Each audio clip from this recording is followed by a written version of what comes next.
So we're doing exercise 9G. This is question 7. If A and B are independent events with the probability of A equaling 0.6 and the probability of B equaling 0.7, find the following. The very first thing that should stick out to you is that they've told you from the get-go that A and B are independent events. That's going to be really useful information when answering these questions. So firstly, we're told that we need to find the probability of A given B. But we know that A and B are independent events, which means that the occurrence of B has no effect on the probability of A. So B is not going to affect A.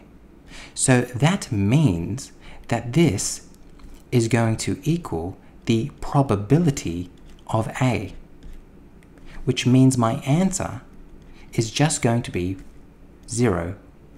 That's an ugly 0. 0.6. Let's move on to the next question. We're told that we need to find the probability of A, the intersection of B.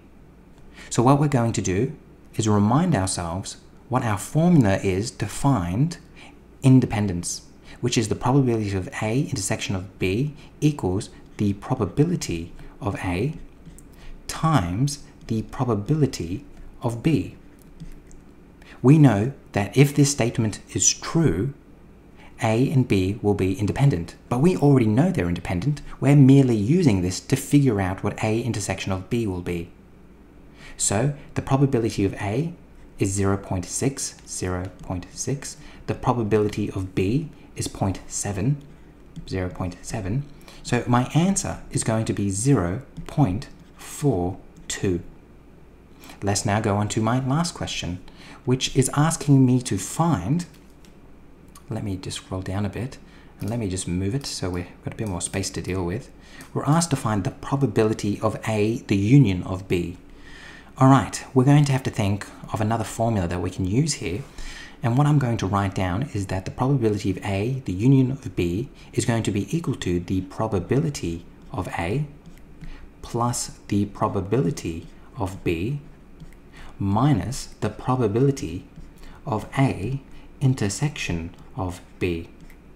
Then we can say, well, the probability of A, if we go up to our question, we're told is 0.6 and B is 0.7.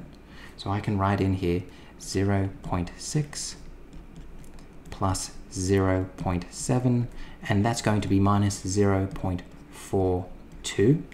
0.6 plus 0.7 is going to be equal to 1.3. Then I'm going to minus 0.42 from that. So my final answer is going to be 0.88. So that is going to be the probability of A, the union of B. Hopefully this video has been helpful to you in answering question 7 of 9G. I'm just highlighting all my answers. There we go. I'll see you in the next question.